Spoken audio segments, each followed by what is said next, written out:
Again, good morning, everybody. I'm so glad to be here. And we send our love to Melinda and Bob as they go about their journey.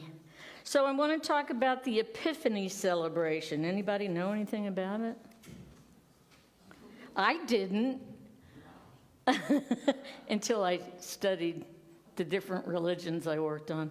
I never knew that it started December 25th and went to January 6th. I'm so excited because I finally told Lynn we can leave our decorations up until January 6th now. You can't touch them until then. So lovers of carols and Christmas parties know that this season has 12 days packed within it, with golden rings, calling birds, and various kinds of gentry, musicians, and domestic workers. December 25th is Christmas, and 25 minus 12 gives you 13, right? So if you do the math, you will see why shopping malls, newspapers, television networks, and other cultural fortresses annually deliver some kind of 12 days of Christmas blitz beginning December 13th. Problem is that for centuries, church calendars in the East and the West have agreed that there are 12 days of Christmas, and they begin on Christmas Day and end on January 6th. The 12 days of Christmas end with the Feast of Epiphany, also called the Adoration of the Magi or the Manifestation of God. Celebrated on January 6th, it is known as the Day of the Three Kings or the Magi. According to an old legend based on a Bible story, these three kings, on a night when Christ was born, a bright star, they see this star, followed it to Bethlehem, and found there the Christ child. They presented the child then their gifts of gold, frankincense, and myrrh. Now, I believe that the Magi in that text have not been called the three wise men for no reason, right? In fact, the series of actions taken by the Magi, actions like seeing, seeking, finding, worshiping, listening, believing, all are keys to our understanding what true wisdom is all about. I can't even imagine in that time. I mean, think about today when we have all the knowledge and churches like this and the wisdom, and we're still working on trying to find answers. Can you imagine being three wise men in the desert, looking up in the sky and seeing the star and getting some kind of message and they follow it? I mean, talk about wise. One of the first things we were told is that these wise men saw a star. Now, I realize that you could say that this by itself is no sign of great wisdom. After all, stars are public things. Anyone can see the stars by just looking up into the heavens, right? You go out there in a lovely night. And as far as we know, the wise men who came to Jesus did not have any secret information or knowledge that made them seek Jesus out. They merely saw a star. Do you think you'd have the guts to follow that today if you saw a special star or UFO or whatever it is they follow? They merely saw a star. But the wisdom here is that to see stars, you must look up. And not everyone looks up, literally or figuratively. Indeed, very few people are positive in their outlook. It's so easy to get caught up in the negativity of the world and to become pessimistic today. There seems to be so much wrong in today's world that even when things seem to go right, it's hard to get too excited. I don't know about you, but I don't listen to the news anymore. And I make a point to watch entertaining, funny shows so I can keep myself lifted up in some form or fashion. So it's kind of like most of us are like Charlie Brown, who once announced, I have a new philosophy. From now on, I'm only going to dread one day at a time. Dread one day at a time. So while it was true that stars are there for anyone to see, it's also true that few actually look up and see them. These wise men were among the few their day to actually look up, refusing to let the bad news of their day keep them down. But even more, Matthew further tells us that not only did they see a star, they also saw a message in it. These wise men saw the star as a sign, as something that pointed beyond itself to another deeper reality, to a whole other world, in fact, to what we might call the kingdom of God as we know it. These men were obviously seekers like you and me. They were on a journey of faith, searching for truth, looking for answers to their questions, and according to many reliable sources, the willingness to seek, to look, or to search is at the heart of wisdom. So they're called the wise men because they chose to not only see a star, but to also follow the star. And not only see a star, but to see a message within it. And in that message, they chose to follow, no matter what or who told them otherwise. Now, I don't know about you, but I'm not so willing today. I do my best, but I'm not so willing. So I want to talk just for a minute about the 12 powers I mentioned earlier, the 12 days of Christmas, again, the Epiphany. Now, Unity does this process, and it's usually between December 25th and January 6th, where they light a candle a day in regards to the 12 powers that each and every one of us has within us. First one is faith. You got to have that faith to start. Then there's strength. And then we have wisdom. We have love, power, imagination, understanding, will, order, zeal, elimination, and release, and life. So once these are activated during the 12 days of Christmas, a period of spiritual focus connecting, Christ's birth to inner awakening, often marked by candle lighting services, develop these inner superpowers. We have each and every one of these. And if we were focused on these particular 12 powers, it would, in fact, not only cause us to look up, we'd be able to see the star or whatever it is that's being given to you, be able to receive the message, and be able to walk the talk. And I think that's the most important part, is to put action into it. To develop these inner superpowers for self-mastery and conscious living, Unity uses this traditional time frame to explore how these faculties manifest in our lives, bringing us purpose and joy. So, we continue with their journey. The wise person realizes that he or she does not have all the answers. We don't have all the answers. We wish we did, but we don't always do. One who is wise does not claim to know it all. We're on a journey together. Up until the time we are no longer here, we attempt to grab hold of what we can, but it's not that we know it all. There are some people that think they know it all, but I won't say anything about that. Those who are wise never stop searching for knowledge or truth, and they never, ever stop seeking God. True wisdom realizes its limitations. It is always on the lookout for truth, wherever it might be found. And it might be in the strangest places.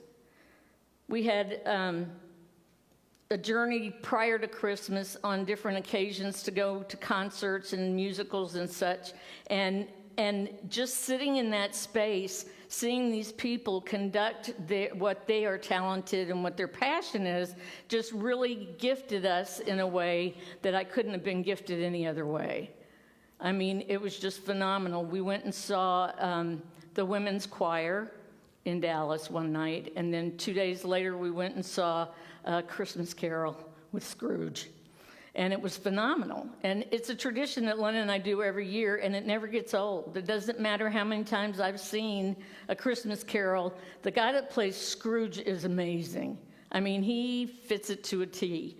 And then after that, this is the one that blew me away. Talk about wise. We went to see Turtle Creek Chorale, Some of you familiar with that? 267 men at a Baptist church in Fort Worth. No kidding. It was phenomenal. 267 men packed up on that altar and on the sides. It was standing room only in the church. And the pastor got up there and he said, I'm not supposed to say this, but Turtle Creek choir is my favorite choir in the whole world. And everybody just started applauding. And then the director of Turtle Creek gets up there and goes, I'm not supposed to say this. But this Baptist church is my favorite church in the world. It was phenomenal. It was absolutely phenomenal. 267 men. I mean, and the organ in there was massive. They had pipes in the front and in the back, so it was shooting back behind our head as it was coming towards us. And I just sat there in awe of the wisdom of each individual. Those men show up, and it was kind of funny because it was very cold that night. And I saw this one guy in shorts and a T-shirt carrying his bag. He was about to change clothes in there.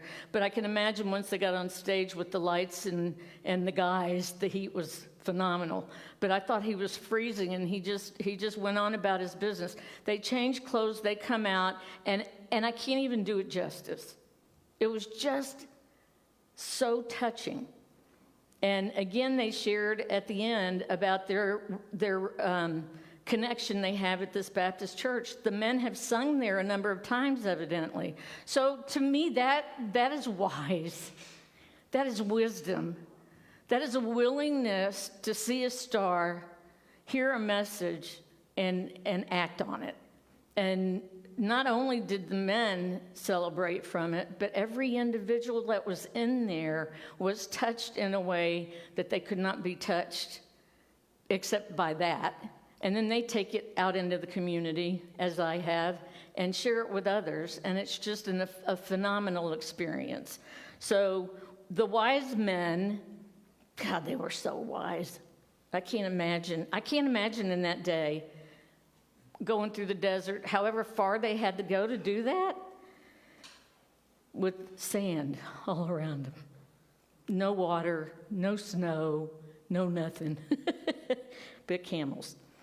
Anyway, the men in today's gospel were searching, and because they were willing to seek, they grew in wisdom. And that's what it takes.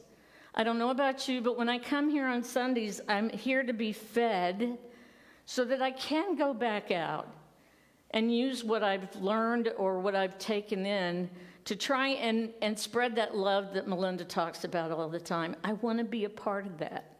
I want each and every one of us to be able to feel the love that she talks about. Because you can see the passion in her about the love. She's all about that. And I love witnessing that on Sundays with her. And it's powerful, and it's very wise. So the wise men found a small baby named Jesus many years ago, and I can only imagine that their lives were changed by that encounter. It is my hope that my life and yours will also be changed by connecting with the Christ child energy in this place at this time. How are you going to be once you walk out the doors today? I'm going to get honest. When we get in the car and he starts driving us home, my mouth starts going. Tell him to move over. Honk your horn. Tell him to stop driving like that. And Lynn's quietly just doing what he does. So I have to remember once I get out these doors that I'm taking this information with me so I can share it out there. What an awesome way to celebrate a new year. If you have goals or if you have a passion on your heart that you have wanted to do forever and have still not chosen to do it now. You have a gift inside of you. Each and every one of you do, and we need to see it. We need to have you share it. We need you to be willing to take a stand and be as wise as those three men. But for this to happen, we also have to give up the notion that we can take care of ourselves. Anybody know that one? I don't know. That our own knowledge, power, or prestige is enough, and that's all we need. Now, I don't know about you, but I'm all about helping others. Now, I'm not saying that to pat myself on the back, but that's one of my passions. I love to help others. And there's so many out there that aren't willing to let me. I'm not controlling. I'm just offering my services. Now, wait a minute. I'm not serious. Oh, man, I really need to think about that now. Now that you laughed, I got to wonder. Don't ask Glenn. But for this to happen, we have to give up the notion that we can take care of ourselves. I'm willing to let somebody take care of me. I am so willing. But not many people offer to do that anymore. Len does real good, though. He does. So, the Magi came seeking. The three wise men, they wanted to find and connect with the source of the light. They didn't come with all the answers. And there's the willingness to step through that fear and be willing to take the steps you need to go where it is you need to go.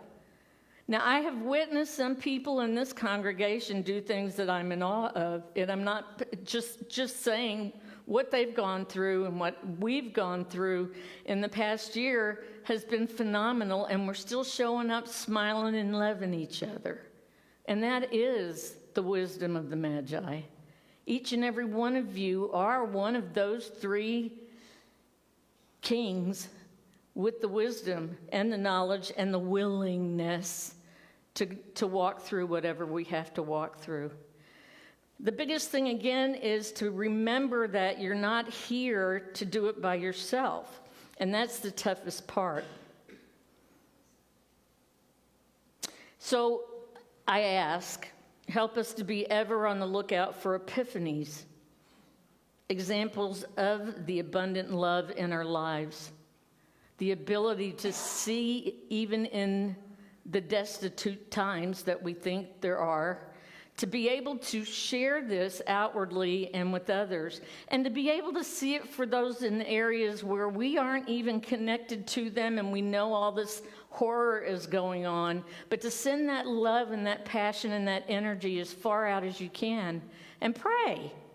Pray for those that don't know that they don't know that they don't know yet. Help them become aware.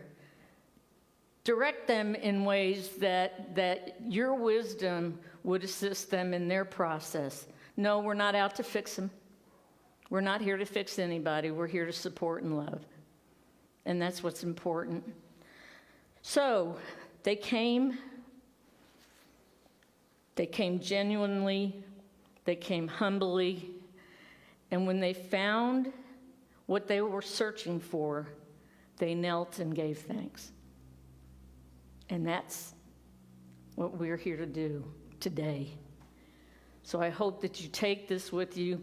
And if you have any interest, you can go online, and the 12 powers are listed. Kelly Isola, she's a minister, Isola, right? Do you know? Yeah. Kelly, go online. Kelly Isola is a unity minister, and she has written a number of articles and books about the 12 powers. And you could do this at your home if you choose to light those candles and daily read about each power, and then they have an affirmation that goes with it, so you can affirm it for yourself. Wouldn't that be something for 12 days to sit there and light a candle daily? It's almost like Hanukkah, but bigger. Or, the light, the power, the wisdom. And go within and claim that power that you have in yourself already that you may have forgotten about or didn't know that you even had it. But to become one of those wise individuals with the wisdom to know the difference and to know that you have that power yourself. So go forth in the new year. Claim your wisdom. Walk as if you are one of the Magi and embrace each other along the way. Thank you.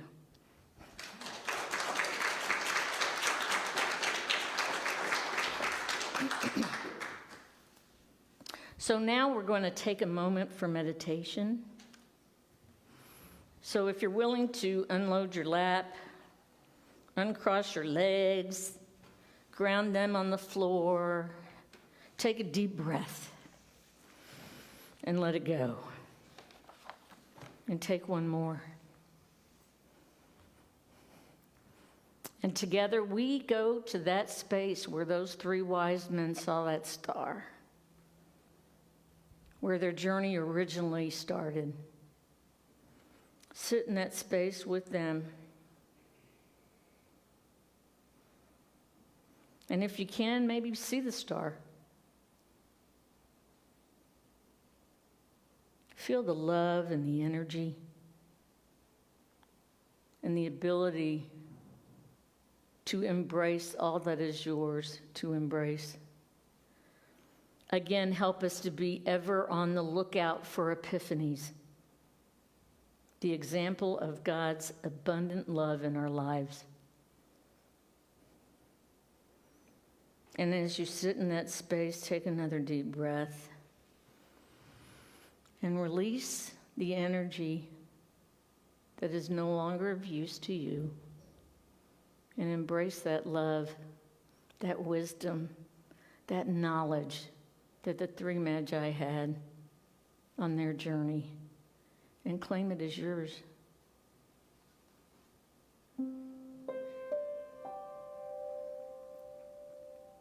And as you walk out the doors this morning, and as the new year comes, know that you are that which these wise men carried. Take it with you. Share it with others. And spread the love that we so abundantly need and want. And for that we say, thank you, God. Amen.